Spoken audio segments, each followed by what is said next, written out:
It's Wednesday, April 8th, 2020. Digital Trends Live is about to start. Here are some of the topics we're covering on today's episode of the show. Tech companies from around the world are figuring out different ways to contribute to the battle against coronavirus, such as Apple reconfiguring maps to prioritize essential businesses. And we'll be joined by Forrest Gibson and Jared Cheshire from The Agency, a firm looking to build better understanding and collaboration between humans and robots, and also cast them in movies. Plus, we not only have an NFL legend, but a Hall of Famer joining the show, as Terrell Davis will be here virtually to discuss staying fit while in quarantine and his CBD performance beverage, Defy. And plus, it's Wednesday, which means it's time for another edition of TBD. We'll be joined by Adrian Warner and Jess Serba to take another unique look at the convergence of pop culture and trending technology. All of that and more on today's episode of Digital Trends Live.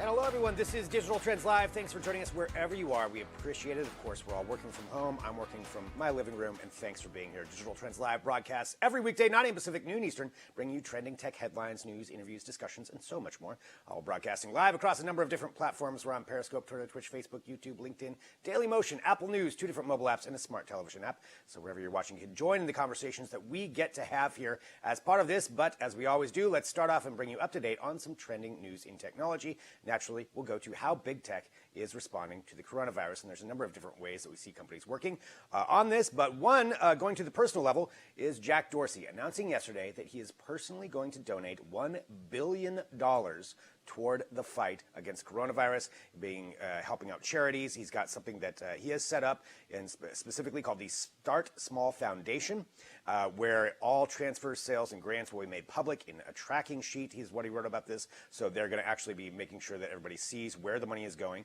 He's taking the money, he said, out of his equity in Square, another company that he owns. So 28% of his overall wealth is going to be going to this to help fund global pandemic relief. So a big move by Jack Dorsey. We do see a lot of companies donating a lot of money. We had Apple, who donated $10 million the other day. You've got other individuals who are donating a lot of money, but certainly $1 billion is quite a contribution to put into there. So that is something that Jack Dorsey has announced. We'll see where it all goes, but he did say a lot of it's going to be very public on what he's going to be doing for that. So that's one aspect of tech and a personal donation coming forward. Now let's go on to a couple of other ones here. We've got Apple, who had announced last week that they were going to be making face shields in order to help out health workers, and now they have actually published a guideline on how to fit those. They're going to be shipping these out to health workers who need them, to hospitals, and this in particular is a way that they have readapted some of what they were making before in order to get these face shields out there. So the video kind of showcases how that you put these together. So it's the face shield itself, and then on top of that, it's kind of demonstrating what you can do. They said they're going to be shipping these out by 100 per pack.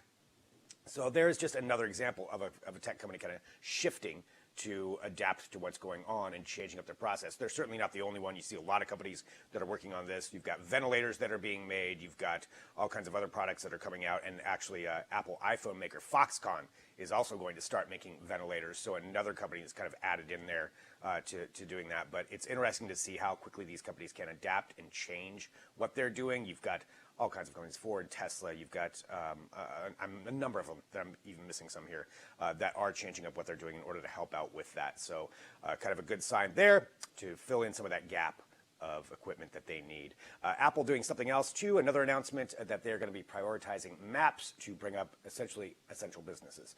So they're giving priority to businesses that are very important right now, that people need, like groceries, food delivery, pharmacies, hospitals, and urgent care. They'll all be placed at the top of the page ahead of other options, like restaurants or gas stations, things like that. So they said these are going to get priority because those are the things that people need the most right now. They're not the only ones doing this. Google Maps has also reprioritized some things. And again, search functions are changing up for a number of different sites as well. So it's all kind of shifting in real time to adapt to this to help people out. And it's a lot to follow up on. But we've got all of the coverage of this about how tech is responding at digitaltrends.com.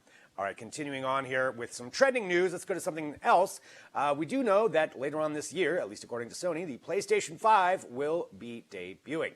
And we got our first look at some of the equipment that will be in association with that, and it is a new controller, and it actually is kind of different. So going away from the DualShock name that they've had forever, now going with the DualSense name. This is a tweet that came out from Sony for PlayStation. So the DualSense looks similar-ish to the DualShock, but it's definitely got a little bit more form factor there. I kind of like the way this looks. The buttons are more flush. A couple of different differences that they said. It's going to have a built-in mic. The haptic feedback is going to be able to be more diverse. So instead of just shaking when you normally have the controller, if you play a PlayStation, you know what I'm talking about. It'll actually adapt to that and change it up a little bit as far as what's happening in the game, so we get more of that haptic feedback. They're also going to have the light bars going to be completely surrounding it. But yeah, it's something that's new, something we finally get to see from PlayStation. We've seen some of what Xbox is going to be doing for their new console that's going to be coming out with this PlayStation 5. We still haven't seen the actual console, but at least we got to see a controller. That's pretty cool. So that you can read more about that at digitaltrends.com. Continuing on here, as we just give you some trending news right out of the gate, and then we're going to get into a lot of our interviews and some great guests today. Just to highlight, if you're tuning in right now, John Finlay from Tiger King is going to be on the show here in just a little bit. Also, Terrell Davis, Hall of Famer, is going to be on the show. So it's a big show here today, so you don't want to miss any of that. But let's give you some more trending news. So this is something that is really interesting to see a development right now in association with all of us being at home and working from home, and it has to do with autonomous delivery. Now, there's a company called Nuro that's been doing this for a while, that's been testing this out. They've been testing in places like Houston, but now they just got approval from the Department of Motor Vehicles in California to start testing this there, to where Nuro could be making some deliveries soon. So there it is right there. So it's kind of a little delivery pod. There's no room for a driver in there. There's no steering wheel. There's no spot for a human to even be inside of that thing. It is just to deliver cargo, essentially, to individual houses. So whether that's food, whether that's groceries, whatever it is that you want to order. So the autonomous vehicle itself comes with LiDAR, radar technology, a lot of different things, a lot of different mapping technologies to make sure that it's on the road safely. And right now, with the testing, it would still be followed by, as you can see right there, a human in a car behind it in order to make sure in case something does go wrong. But David Estrada, who's the chief legal and policy officer at Nuro, commented on the decision and said that with lockdowns across the country placing more demands on delivery services, they believe that self-driving delivery vehicles can improve road safety and provide valuable convenience to consumers. And they said, we didn't foresee our service helping to keep Americans safe from contagion, but that's what they're actually saying with this. And, I guess keeping people safe at home, social distancing, these are the kinds of things that could actually make a big difference in that. So that's Nuro. They're going to be going forward with some testing. They think it'll probably be in the Silicon Valley area. In California is probably where they're going to be starting off, but they'll have more updates on that, but definitely an interesting development. Could we see more of that happening? We'll have to wait and find out, but you can read more about that at digitaltrends.com. Again, just giving you this news here. Final thing, Facebook has been launching a number of different apps over this time period, but they do have part of a group at Facebook called the New Product Experimentation. And they are a team that creates different apps that they just kind of push out and see if people like them or not, and then if they don't, they go away. And this one is one for couples. It's called Tuned, where essentially you and your partner can share things together in a private connection. It's like a scrapbook, they said, kind of a digital scrapbook. You can connect to Spotify. You can send each other photos, notes, cards, and voice memos. So if you have that special someone in your life, it's for iOS devices only. You can try out Tuned and let us know what you think about that. All right, you can read more about that at digitaltrends.com. Hey, I'm going to let you in on a little secret. It's now time for the product of the day. The key term here is if it breaks, return it, and we'll replace it. I want you to remember that. So what we're talking about for the product of the day is the Fire 7 Kids Edition tablet. This is the 7-inch display. Now, I know a lot of people out there are with their kids at home, and maybe without them being in school, as it says right there, they could be driving you a little nuts. So this would be a great thing to get. So it's got a 2-year worry-free guarantee, and that's one of the key things, again, that I said. If it breaks, you can return it and they'll replace it for free. So that kind of alleviates some of the concern. It also includes a year of Amazon Free Time Unlimited, which gives your kids access to over 20,000 apps, games, books, videos, audiobooks, and educational content. So that can definitely keep them busy for a little while and off of your back. You can also create screen time limits, set educational goals, filter content if you want to. Storage, it comes with 16 gigs of internal storage, but you can add a micro SD card to get up to 512 gigs. So you can download a bunch of stuff. If you're not around Wi-Fi, they can watch it that way. Or, of course, you can always stream things. It says it's about 7 hours of battery life for reading, browsing the web, watching video, and listening to music. So 7 hours, good life on that. Right now, it is $30 off, so you can take a look there and actually get it for $69.99 as of right this moment. But it's a pretty good deal going on, and I know a lot of people are trying to figure out how to alleviate some of the concern of maybe kids yelling. So this would be a good one for that. So again, this is the product. It is the Fire 7 Kids Edition tablet. Check it out at the link below. All right, we need to get to a break because we've got some great guests coming up, and I'm very fascinated about this next one that we're going to be talking about. It's the co-founders of the agency. They're talking about improving humans and robots, human and robot collaboration. And I'm talking about maybe even robot actors. So we're going to talk about that and more. Stick around. Back here in a minute with more Digital Trends Live.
Welcome back to Digital Trends Live. Thanks for joining us. I'm Greg Nibbler. Again, appreciate everybody wherever you're at. Hit that subscribe button, and we'd like to talk about trending technologies, and certainly robots are part of that. The advancements of robotics has been incredible over the last couple of years, but now we're seeing them move into different areas, and I'm talking about maybe becoming talent. Are robots going to be actors and more? We're going to discuss this and so much more right now. So joining us, we have from the agency, the co-founders, we have Forrest Gibson and Jared Cheshire, who are both joining us virtually, as you can see, wherever they're at right now. Hello, gentlemen. Thank you so much for being here. And I want to talk about the founding of this company and what some of these principles are that you have. And so maybe we'll start off just so we know who is who. Jared, maybe you can go first and tell us a little bit about the founding of the agency and what the principles were behind this. Hi, yeah. So this is me. I'm Jared. I'm in Seattle. The principles are representing robots and helping people be able to understand and be able to understand what they're capable of and to help robots and humans get along better. The agency is a representation of robots being able to have talent that is understood, and that humans can be able to work with them. And it's actually a little bit different than what most people think. So a lot of people have this idea that robots can do all these really complicated tasks, and really they're just learning, and they're kind of new. So our goal is to help people understand what their capabilities are and help them find things that they can do that are helpful.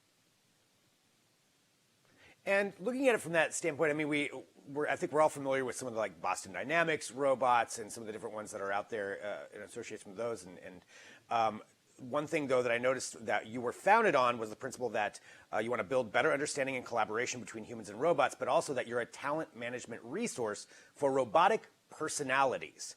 Now, Forrest, can you talk to us about what that means when you say robotic personality? Yeah, so when we think about how this is all evolving, like right now, as Jared mentioned, we're still exploring the capabilities of kind of where robots are today. But as things go on, the personas, like right now we have 0 and 1 are the two kind of personalities that we're representing. And so they're just kind of early in their acting careers, if you will. And so we are continuing to build and work with them to develop their kind of brand and their persona. And things are very manual right now in terms of how to work with them and operate. But with, machine learning and kind of different algorithms, we can actually start to make those personalities and make those things actually part of them and something that they're able to start doing on their own. And so that's something where, whether it's voice, we're exploring a lot with what they sound like and how to give them a sense of voice, as well as exploring kind of how they move and giving them their own unique movement. And so taking a look right there, yeah, talking about how you could, program these to be part of anything. Now, I want to get back to that too and talk some more about that side of things. But I do also want to talk about your history in AR and VR. And I know spatial computing, which maybe we should get just a definition of what spatial computing actually means, is a big part of what you're looking at going forward and kind of blending a lot of worlds together. And, obviously you appear to be in a VR world right now as you're on this show. So looking at it from that aspect, can you talk to us about AR and VR and what kind of role this plays into this? Totally. So, our day jobs is like we work at Pluto VR. We're also founders of this communications company as well. So this technology that we're using, like Forrest and I are actually virtually in the same room right now. So, like I'm sitting across from him and he's sitting across from me. And this is something that that we actually feel like present in the same room. And so, like I see at my desktop, I'm seeing Forrest. He's kind of on the other side here. He's an avatar. He's standing up above me. Like we're remotely located, even though we even though we're like far apart. He's in Olympia. I'm in Seattle, and spatial computing is really just software that understands and is able to interact with the real world. And so for us, like the category of robots is like absolutely spatial computing. And those skills and capabilities that come to play are skills and capabilities that are for everybody. And everybody means also robots. And so one of those things that we're working on is like connecting people with robots on the side of the agency. But, Pluto VR's purpose is to help humanity transcend physical location. That ability for people to feel as if they're present no matter where they are. And that's what Forrest and I are doing right now. And so these capabilities, if you think about what your phone's capable of with AR, with what your devices that you're going to be able to wear that understand about the world, like wearable AR, those capabilities are going to also go into robotics in the distant future. And as those devices get attached to robots, like that future might be a little bit sooner than you might think otherwise. So for us, it's really one thing. And Forrest and I have known each other for a long time. We're childhood friends. We met in after middle school, and this is the pattern of behavior we have. What we do is we go out and get access to technology. We experiment with that technology, and then we apply it to things we care about. And this is something that we care about. So it's really interesting that robots are, whether they know it or not, they're in the category of the spatial computing world, just like AR, just like VR. And the interfaces and APIs, like they really reflect that. So if you're a developer, definitely go out and check out Boston Dynamics SDK. It's public. And then if you want to communicate with robots, that's how you do it. And it's a whole lot like a video game. Like the way that we play with these robots is you get handed an Xbox controller. It's a character in a game. It's really compelling. So you can control it that easily, and you're talking about, from the developing standpoint, to get other people that go out there and take a look, and it's apparently open, so people can go in there and do that.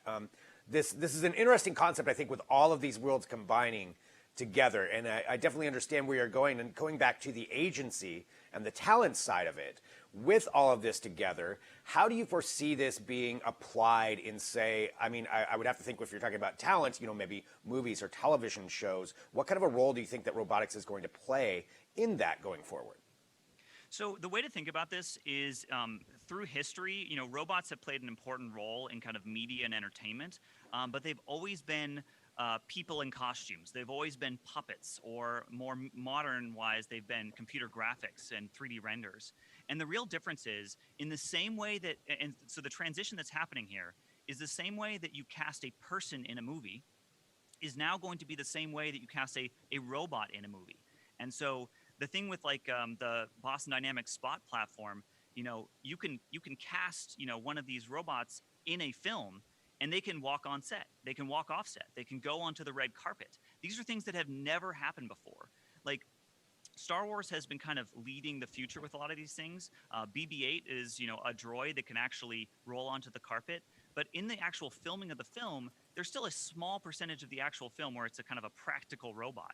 Here, we're really looking to have people use and cast robots like 0 and 1, our Boston Dynamics Spot robots, to just be fully practical. Like, I'd love to have them star in an indie film that has basically no special effects. Like, that's never been done before in the history of film ever. Wow, that's an interesting concept, and just where it's all going to go from there. And I want to say, it's fascinating to learn, and I think you're right. All this is going to be happening maybe sooner than even some people expected. This interface of all of these different kind of spatial computing worlds that you were talking about. But I want to say, for everybody who wants to learn more too, I understand the website's AI-gen-cy, agency.com. And I want to say thank you very much for joining us here, too, to talk about this. Really appreciate you being here on the show. It's exciting to see where this is going to go, and I want to see some of your robots cast in some movies pretty soon. So thank you very much for being here today. Thank you so much. Thanks so much for having us. Yeah, thank you. All right, so that is Jared and Forrest. Again, fascinating where they're going with that and how they're handling that. I know we need to get on, though, because we've got some more things to cover coming up in just a little bit. We're going to have from the Tiger King, John Finlay. Yes, from the Tiger King. Also, Terrell Davis is going to be on the show. But up next, we have Luke Larson, who's going to be here to talk about computing and, in particular, some of the webcams, right? We're all on webcams. Some of them work well, some of them don't. Okay, we're talking about that next, so stick around. Back in a minute with more Digital Trends Live.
Welcome back to Digital Trends Live. Thanks everybody for joining us wherever you are. We appreciate it. Hit that subscribe button on whatever platform you're watching on. Then you get the notifications when we go live. And coming up soon, we're going to have from the Tiger King, John Finlay. But right now, we need to talk about working from home. And everybody using their laptop webcams, are they good? No, a lot of times they're not. But Luke Larson's going to be here to talk about that. Luke, thank you for joining us.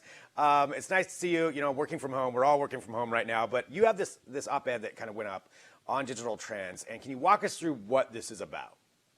Yeah, so, we're all working from home, doing it right now, doing a lot of Zoom calls. That's kind of life for everybody right now. And not just work, but also for, parties and socializing and stuff. So I had this thought, I was realizing as I was having to do this on a daily basis, man, the webcams that are on our laptops that are suddenly things we rely on a daily basis are really just some of the worst cameras that are out there right now. By far the majority, actually almost every laptop I could find uses a 720p camera, which has basically been used for almost a decade now. So, you can find a better, front-facing camera in a $200 smartphone than you can in a, $1,500 laptop these days. And that's the really unfortunate state of a lot of the tools we're relying on right now for, connection and work and all that kind of stuff. Why is it that computer manufacturers have neglected that? Because I feel like video and video conferencing and connection, it's not something new. We're all doing it a lot more now, but this isn't like a new concept. I feel like with all the other advancements that they've had, why has that been lacking? Yeah, the companies that I've talked to about it have basically all said the same thing, which is that it's not, they could easily find a way to put a better camera in there, but it's not a marketable feature. It hasn't been in the past. It's just not something that is going to sell laptops. So, even if it only costs them a few dollars to upgrade the camera, they'd rather put those few dollars into something that they could actually sell their laptop based on. Now, I'm really hoping that this situation we're in now could change that. And, over the next couple of years, we can at least see 1080p cameras in our laptops, because it's a really unfortunate thing. But like I said, I don't think they could have anticipated the sudden rise in all of us actually using these webcams on a daily basis. For some people, like all day. And it is kind of unfortunate because, when you're talking about connecting with people and whatnot, like, having to do it over a blurry screen, with a really bad camera is just not ideal. And it's not ideal. And I know that we're all trying to, figure out solutions ourselves, let alone, I guess I do understand, computer manufacturers couldn't anticipate this. And neither could we. Who could anticipate this? But since we are now all, working from home, we're relying on these laptop cameras, which are almost always a terrible angle. What are some solutions that people can work on that can work around this? Yeah. Before we get to that, I want to show you this here. This is the XPS 13. One of my favorite laptops. My review is up of it. But as you can see, it has a super thin bezel. And the funny thing about it is not only have laptop webcams not improved over the past 10 years, they've actually gotten worse, which is probably the only piece of technology on a modern device that's gotten worse over the 10 years. And because we want thinner and thinner bezels, they had to actually shrink the camera module that could go into the top bezel of a laptop. So now these are just 2.2 millimeters. They used to be 7 millimeters. And basically what that has done across the industry it has a smaller sensor, a smaller lens. And you can't just stick a smartphone camera into one of these because it's a smartphone is thicker than the laptop lid that goes on these. So, it's not as simple as solving it that way. But there are some solutions, until we start to see some improvements. There are a few things you can do. I mean, the first thing is, you mentioned it, get an external webcam. Getting one that costs $50 that'll bump you up to 1080p will actually make a pretty big difference. It's going to be a huge improvement over what you're doing on your basic laptop. Problem is, a lot of those have been sold out because a lot of people are buying them right now. A lot of things. So it's not as bad as toilet paper right now, but getting a new webcam might be difficult in terms of getting an external one. So the other options are, you can also use your smartphone, because like we mentioned, smartphone front-facing cameras, those are pretty good because we use them a lot. There are ways to connect it directly to your PC and use it kind of as like a DIY, built-in webcam. There are some apps that you can do that for. Unfortunately, most of them you're going to need to pay to get that 1080p resolution. So most of them will cost you a little bit of money for that. And then the final solution is, you can try to find a device out there that actually has a better webcam. If you look at the one I'm using right now, not bad, right? So this is a Surface Pro. Right. A lot of the better webcams you'll find in 2-in-1s and in tablets. So like the Surface Pro has a 1080p webcam. If you get something like an iPad Pro, those have 1080p webcams too. So I would, on your standard laptop, it's going to be very rare. I had a hard time finding any laptop, even ones that were specifically for business and video calls. Like you can't find them out there. So your best bet is one of these like tablets that have a better webcam up top. So if you're upgrading, that's going to be a factor now that a lot of us didn't think about for however long this is going to go on. That I think will forever change that. So definitely fascinating. And I know the article's up at Digital Trends right now for everybody to take a look at, and we've got links. And webcams external cams might be kind of hard to find right now, but at some point they've got to come back in stock. So maybe take some looks about what you would want to get. But Luke, as always, thank you so much for joining us here, and I'll talk to you soon. Thanks, Greg. All right, that is Luke Larson. Again, take a look at that article there at digitaltrends.com. As we move through this show, I want to thank everybody for joining us. And I know you're watching this right now, which is great. Hit subscribe. But a lot of you, in fact, I believe it's 34 million people watched Tiger King in the first 10 days that it was out. And that is from the Nielsen ratings that just came out about that. So with that, up next, we've got the interview that I pre-recorded with John Finlay from Tiger King. You probably know him as the shirtless guy who was in the show a lot, but John Finlay was part of the Tiger King saga. We talked to him. We spoke about where he's at right now, what happened after Tiger King. So that's coming up next. Stick around back here in a minute with more Digital Trends Live.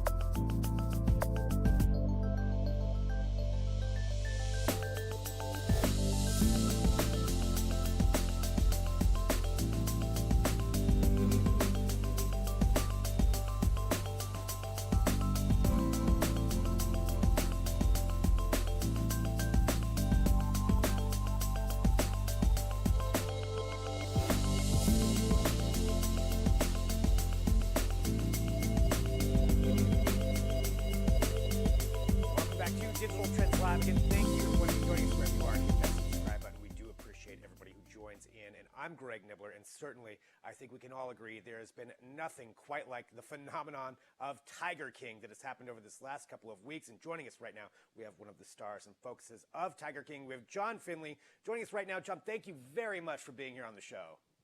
Thank you for having me. I want to ask, just from your standpoint, this thing has just blown up so much and it's become so popular and people are so fascinated with it. What has life been like for you since this aired, and did you expect it to be something like this big? No, we never expected it to be this big, and life really hasn't changed. I mean, we're all in quarantine and stay-at-home orders, and life is actually normal. That's good in that aspect, because you're right, because we are all in quarantine, so we're all at home. With just seeing, I don't know if you're following along online, with how many people are talking about it. Have you noticed what's it been like with that, with kind of this new interest that is in basically your life? You're part of this story. What has that feeling been like? I haven't really been following online because I've been so busy with interviews and cameos and just making sure that my fan page is going good, and I haven't really had time to focus on the stuff online. How do you feel your portrayal was in the Tiger King, in the docuseries itself, accurate or not? What were your feelings on that? It was pretty good, but there was a lot of things they got wrong. I'm 6 years clean. At the time, my teeth were falling out because of genetic issues. You've clearly had a dental transformation. You've got some teeth. Can you talk about what that was like, and what would you want people to know about that? Because of the job I have now is the reason why I got my new teeth. It wasn't like what people think. It was actually relatively easy. I had pulled one day and they slapped the dentures in the same day, and it's actually put a lot more confidence in me. Any other thing that you would want to let people know about with Tiger King as they're watching it, something that they could keep in mind or should keep in mind as they watch the series that you would recommend people think about? There's a lot of comments out there about me shirtless, but there's a lot of video where I am having a shirt on. So you weren't shirtless the entire time? No, I was not shirtless the entire time of the filming, or even through the like the first 3 or 4 episodes. I had a shirt on most of the time. There's been huge debates that have started up online over who should play who as far as actors when it comes to a movie version or a scripted television series. That's got to be entertaining for you. And I've seen different ones. Shia LaBeouf was somebody they were talking about to have play you. For you personally, if you had to pick somebody, who do you think would be the best actor to play that role of John Finlay? No, you heard Channing Tatum. But he's the top pick, and then it's Shia LaBeouf, and then Tom Hardy. Tom Hardy. I have definitely heard Tom Hardy as well. So for you, Channing Tatum, though, that's the number one pick to play you. Yes. What were some of your fondest memories of that time? What were some things that you maybe reminisce about or that you enjoyed that you'd want people to know about?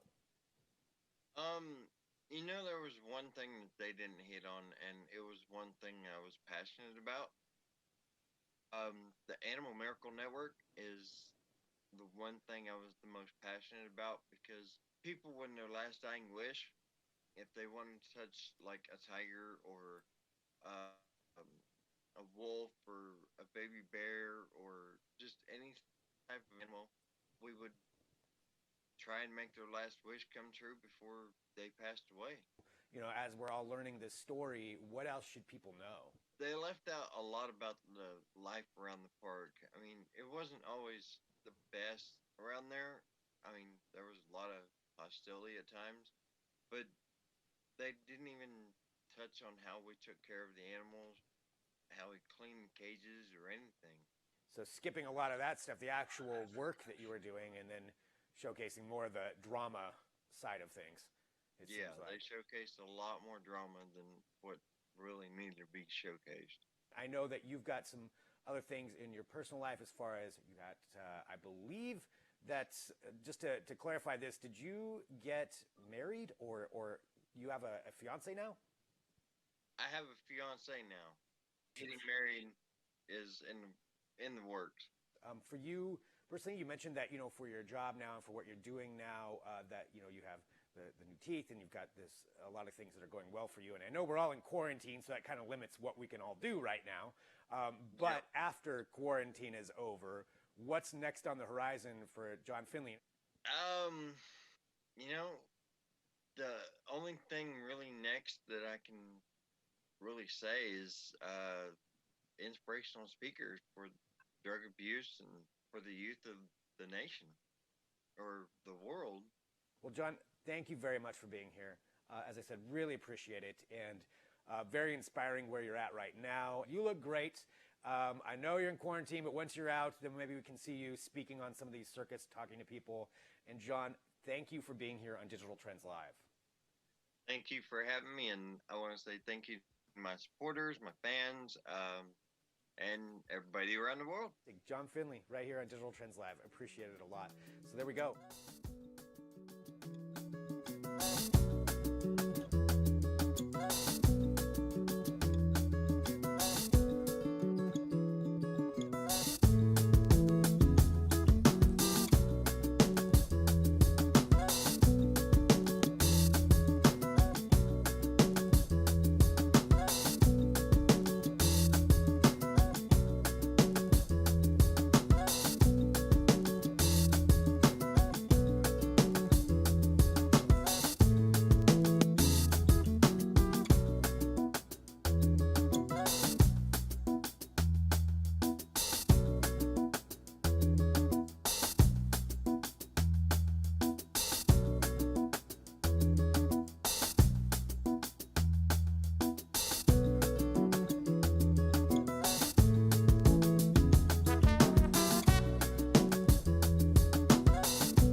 Welcome back to Digital Trends Live. Thanks for joining us wherever you are. We appreciate it. We broadcast live here every weekday, 9 a.m. Pacific, noon Eastern. So hit that subscribe button on whatever platform you're on. And we get to talk to some really amazing people on this show. And my next guest is not only an NFL legend, he's a Hall of Famer. He's also the co-founder of Defy, the CBD performance beverage. Joining us right now, we have the one and only Terrell Davis here on the show with us. Terrell, I want to say thank you so much for being here and being a part of the show today. But also, I just want to ask you, how are you handling quarantine? Hey man, like everybody else is handling this thing. It's it's kind of surreal. It's weird because you're at home all day, you're with the family, you're with your kids, and you're just trying to, stay sane, man. But working out, trying to stay active. We're playing board games, got our Monopoly out, dominating my kids in Monopoly. I'm playing with my my daughter. She's got her Barbie doll set. She's got a kitchen set. So I haven't played with this many Barbie dolls in my life. It's a chance. It's a chance to catch up as far as football stuff. Draft is in about 2 weeks from now. So I've been through my office, cleaning out old files in the garage. I'm just really getting a chance to catch up on a whole lot of stuff. So that's kind of the I guess the silver lining is that you get a chance to really catch up on a lot of things and spend a lot of quality time with the family. A couple of things you just touched on there, working out and staying in shape. For a lot of people, myself included, that means going to the gym, going somewhere where there's workout equipment that you use. What do you have at home? How do you stay in shape at home? It's lots of push-ups. It's lots of using what you have available to you. Lunges. You can do a lot of working out without actually using weights, and that's really what I would do anyway when I would travel quite a bit. Hotel room. If I couldn't get to a gym, I would just do my exercise in the room. So you can do like plyometrics. If you want to use some weights, you can do things like grab a bottle of water or use something that's heavy at your home. So there's actually a lot of creative ways to work out when you're at home. And if you turn on someone like go onto the social media pages, you see a lot of different trainers teaching you different methods to use without weights, and it's pretty cool. So I'm stealing some of their techniques as well and trying to do some of that stuff. Nice. Yeah, I mean, we're all adapting to it as we go. And I noticed, you've got your AirPods in. For you personally, and I'm just curious, do you use any kind of a fitness tracker or anything along those lines when you're doing your workouts? Oh, yeah. I use the heart rate monitor that I use. It's the Polar. And so I use that, and that really helps. And I use it with my iPhone. So it has like a little Polar app on there. So that tracks your heart rate. It allows you to really kind of be specific in what you want to do and what your goals are. For me, I look at it as I try to accomplish a particular amount of calories burned instead of doing an exercise and then said, okay, that's 300 calories. My mission and goal was always when I work out, I want to do 600 calories burned. That's probably about an hour, 50 minutes to an hour, depending on how intense the workout is. But I'm always measuring things and trying to make sure that I'm hitting certain goals. I think the most important thing right now too is you're at home and it's easy to snack because you're sitting around there and you got chips and all kinds of stuff that you can snack on. And it's trying to be mindful not to just snack and have those empty calories in you while you're not being as active, because you got to really work out probably twice as much now because you're probably sitting around watching TV, binge watching, playing your video games, doing whatever you're doing. And it's easy to just sit around there and just eat snacks all day. I know I'm a big snacker. I love sweets. I love candy. So I got to be careful about that when I'm around the house. Right, it's so hard. You're always just an arm's length away from whatever snack that you want. Right there. It is a difficult part of it. Real quick, you mentioned binge watching. I got to ask, what's Terrell Davis binge watching right now? Oh, well, I just finished. I saw the Tiger King. Watched that. That was interesting. And so then I just finished watching The Last OG with Tracy Morgan. And so now I have to find a different one to start. In between, I normally watch Forensic Files because Forensic Files 2 is out. I used to for many years. That was my show, my mom's show. So they just released, I think, Forensic Files 2. They're out, and I saw my first episode yesterday, and so I'll probably start watching that series now. Nice. I mean, the ability to stream is awesome. I mean, it's good that we have that right now. For you, like with your NFL career, looking at where we're at right now with all of this tech that the players have advantages of getting, like a heartbeat monitor, even AirPods and things like that.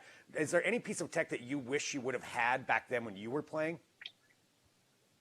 Oh, wow, that's a good question. I don't know, because yeah, I guess the tech they have now is probably more of like watching film. Be able to have all of your film on your device, which is pretty cool and pretty efficient. We had to have the old VHS tapes, those big thick tapes, and had to throw them in to watch our breakdown of our opponent. So it would have been nice to have like an iPad or iPhone or something like that, where you can just watch all of the opposing team's film and just be able to watch that. That would have been really cool. I guess the whole social media stuff. I'm glad I didn't play in that era, because there's something about that, man. It's like I just wanted to focus on the game, and I know if that was available, it could have been a major distraction. And the players now they're doing a really good job of handling that. But I'm glad we didn't have to deal with social media, because things get out too fast, and you got to deal with that firestorm once it's out. But yeah, maybe just having the ability to have our games on that little device and look and watch film on that. Nice. Yeah, I can see that. Even the playbook too, just having that like something that you can carry around that easy, like they've got right now on the different pads. Yeah. Okay, let's talk about Defy. Let's talk about what this is and what your inspiration was for this company, for being a co-founder of this. Tell us about this beverage and what's unique about it. Yeah. So the beverage was kind of created about 2 years ago, and it really started because when I retired from football, I had all these different, pain issues. I had inflammation in both of my knees.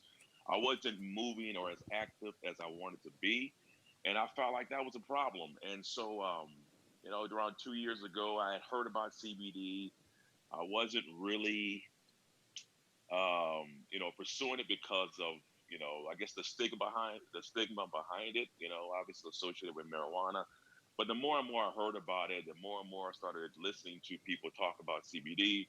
My buddies and I decided to really look into it and do our homework and research it. And what we found out was pretty impressive. And so decided to try it. I tried CBD for about 3 weeks, and I noticed a major improvement in the way I felt. My knees started to have less inflammation in them. I could work out one day and then be back working out the next day, which was not the case before that. So I really feel like I started to get my life back, and I was like, wow, this is interesting. And so the reason why we decided to make a company was I couldn't trust what was out there already. I wanted to show players that I played with and friends that, hey man, there's something out there that you should be trying now, because I know that not only am I going through this, but you are too. But I couldn't put my name behind it, and I couldn't really stand behind the products that were on the market. So that led us to come up with an idea of really building our own product. If we can make the best out there, have the highest quality CBD, make sure it has no THC in the product, really make sure that it was the gold standard of products, then we would have something there. And we saw it as an opportunity not only to be able to get this out to everybody else, but obviously we saw it as a business opportunity. And so we sought out on that journey about 2 years ago, and last year in November, actually May of 2019, we launched the Five. And our beverage it's a high performance beverage. It's a functional beverage. It's got coconut water in there. It's got electrolytes, B vitamins. And again, the most important thing is that it has zero THC in our products. And it's really meant for recovery, for you to maintain, have, to be able to perform when you need to, but also be able to have you be able to bounce back and recover. And we've been really proud of what we've accomplished, and we're here. And, that's what we set out to do. And so here we are, the Five, man. So pretty proud about it, man. We've come a long way, and now we're up and running. Yeah, I mean, congratulations. That's huge just on launching anything, let alone a product like this. And you mentioned, talking to some of your friends and former players you played with, probably current players too. When it comes to that, with something like CBD being in there, what's one of the biggest obstacles that you encountered in convincing people that this is something valuable that could really help them out? It's just really been the stigma, the stigma behind a CBD, because when you say CBD, the first question they ask you is, well, will it get me high? And you say, well, no. And let me explain why it won't. You explain to them that it doesn't have THC in there, which is the psychoactive part of the plant. And we remove that. 100% of that is not in our products. And so then people say, oh, okay. And then they start to listen. And then you tell them that the benefits of it and what the research has already shown is that it's really good as an anti-inflammatory and really good for pain management. Among other things that are out there that we're hearing from people who are trying the products and who have been on CBD, people have come back and say, hey, I've been using it and it's really helped for, whether it's their migraines or it's helped with anxiety or sleeping. So we know that there's a lot of benefits with CBD that we're starting to see that's out there, but obviously a lot of stuff has to be proven out based off science. And so we stick to more of the science of it and say what science has already proven. And we don't try to use anything that's sort of anecdotal, but we certainly listen to people when they say they feel better because they're trying our product and it's helped them with whatever they're dealing with. That's great. Getting that feedback too, and just seeing how people react to it. It's got to be probably pretty satisfying to know that it's out there making a difference for people. Terrell, I want to say thank you very much for taking some time to talk to us. I do have to ask you one more question, since I see that you've got those in. What is on Terrell Davis's playlist right now? I'm an old school guy, man. People that know me, I'm listening to old Jay-Z, the old Biggie, the old Tupac. I go back to the old Ice Cube, the NWAs, the Snoop Dogs. I'm kind of a guy that lives back in those days. The Boogie Down Productions, the KRS-One, more of the 80s, more of the 80s hip hop, and a little bit of the 90s hip hop. That's kind of what's in my ears right now. Well, not right now, but that's what I listen to when I'm working out. Nice. Ice Cube Predator, I still think is one of the best albums that was ever created, but that's on my playlist at all times. But Terrell, thank you so much for joining us. And for everybody who wants to learn more too about Defy, where should we send them? What's the best site for them to go to? Yeah, so they can go to drinkdefy.com. But I forgot to mention this, that we're donating, our company is donating $400,000 worth of products to Feeding America food banks throughout this nation. So we're trying to give back to our first responders, people out there keeping this country moving while we're at home, stuck here. They're out there putting their lives on the line. So we're donating to Feeding America food banks. And we want to give a big shout out to Rakuten, who is our fulfillment center. They're providing Step It Up and taking care of all of the freight costs and all that stuff. So we've got a real good partner in Rakuten, and Feeding America food banks is what we're donating to, over $400,000 worth of products. So we're just trying to do our part, and we're encouraging everybody else to do your part. Stay in, wash your hands, and let's get past this thing. That is so fantastic. Terrell, congratulations, on... But drinkdefy.com is the website. Yeah. There we go. That's the problem with the remote from home. Sometimes there's the connections.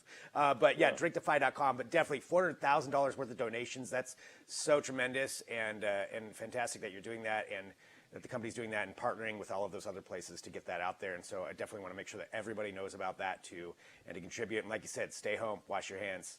Social distancing. It's what we got to do. But Terrell Davis, thank you so much for being here. It's an honor to have you on the show. Really appreciate it.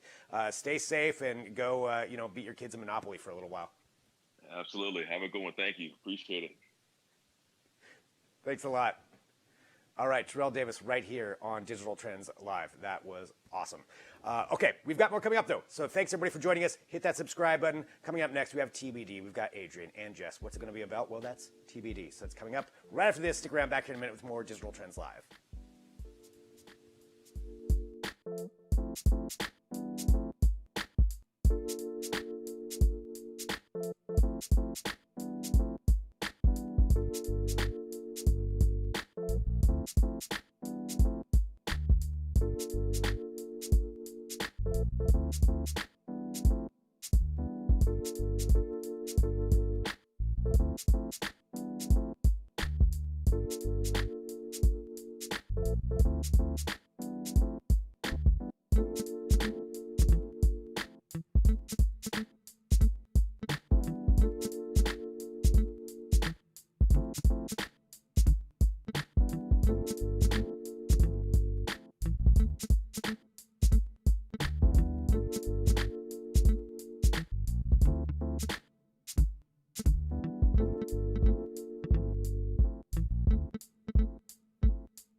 Hey, welcome back to Digital Trends Live. I'm Greg Nibbler. Thank you for joining us. It's Wednesday, which means it's time for another edition of TBD. What is it going to be about? Well, we're going to find out together, because joining us right now, we have Adrian Warner and Jess Serba. We're joining in remotely from their respective living rooms for TBD. Hello to both of you.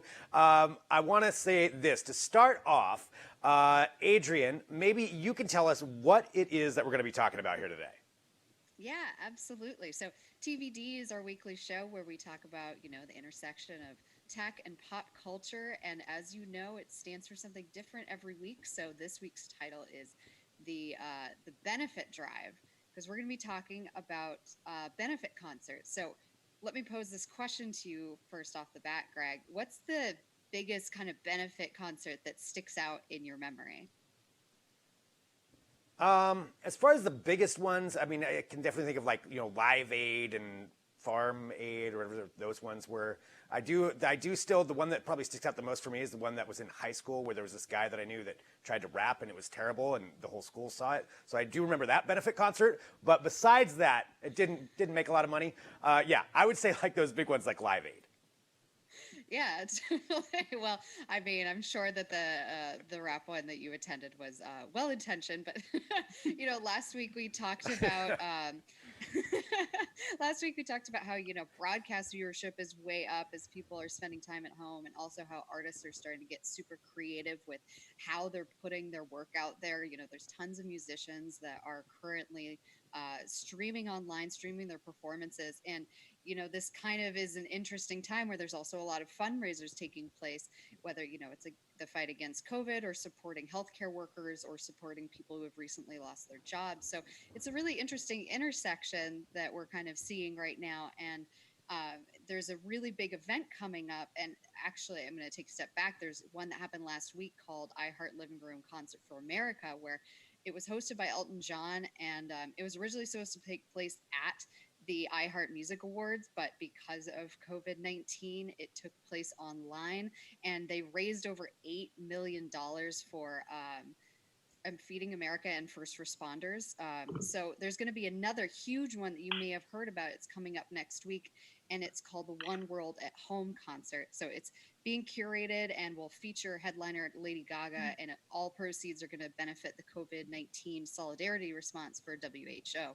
So we've definitely seen our fair share of concerts over the decades, but this is one's really, really unique in the environment that it's taking place in, and the scale. Everybody's going to be tuning in to see this. That's pretty incredible. Jess, you talking about this with WHO and everything, what can you tell us about this?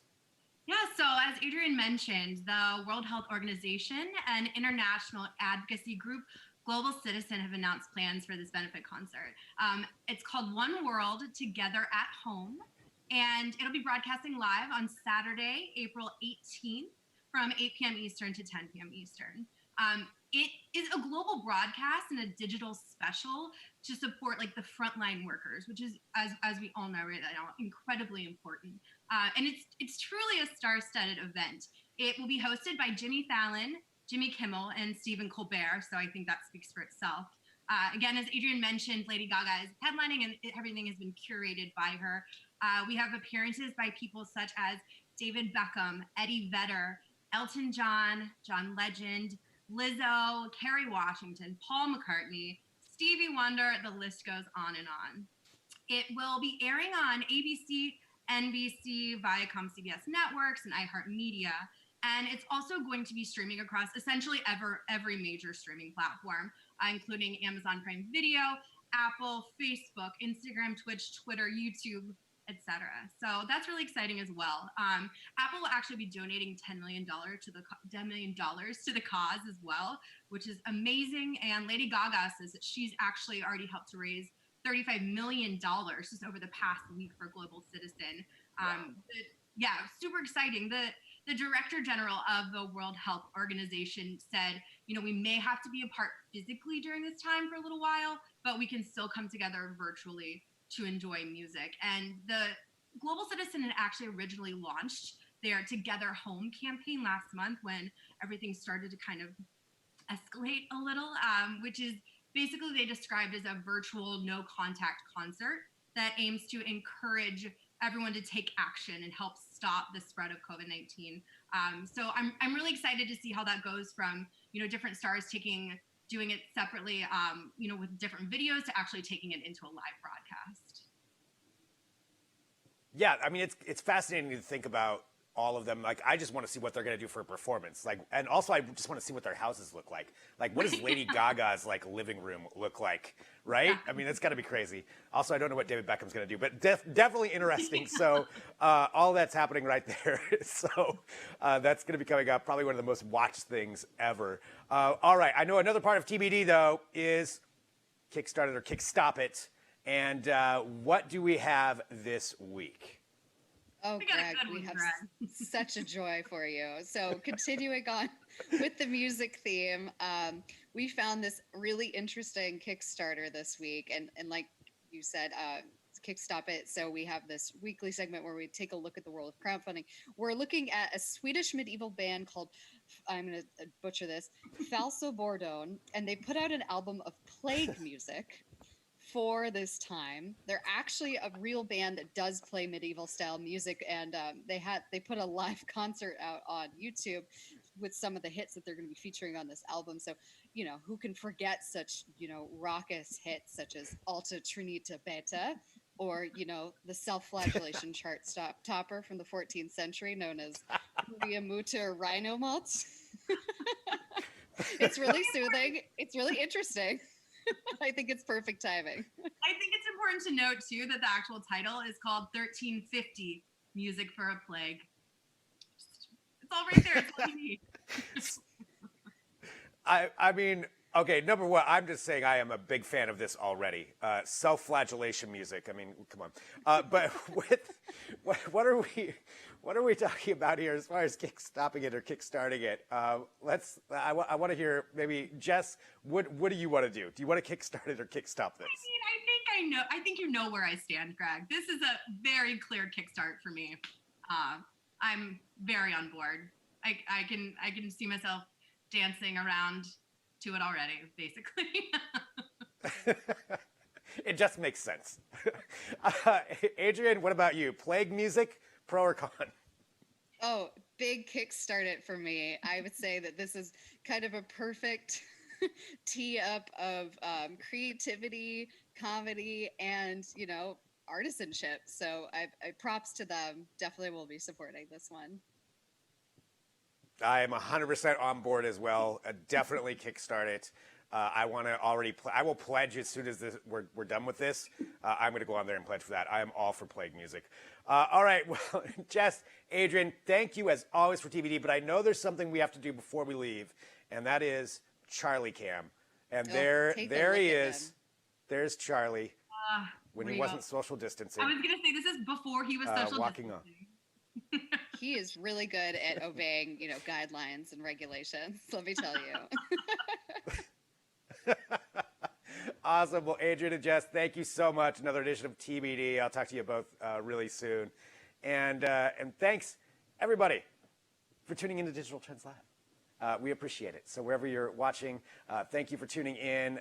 Hit that subscribe button. Let everybody know about the show. We broadcast live here every weekday, 9 a.m. Pacific, noon Eastern. I mean, just today alone, John Finlay from Tiger King and Terrell Davis, NFL legend, both here on the show, and of course our agency and Luke Larson. So thanks to everybody. Coming up tomorrow on the show, we do have, we're going to have Lisa Marie Segarra, who's going to be joining us to talk about gaming. We've got some other fantastic guests that are going to be joining as well, and we're here every single day with your tech headlines, news, interviews, discussions, and so much more. So thank you very much, everyone, for joining us. And again, hit that subscribe button, share the show. And I'm Greg Nibbler. I'll be right back here tomorrow with another edition of Digital Trends Live.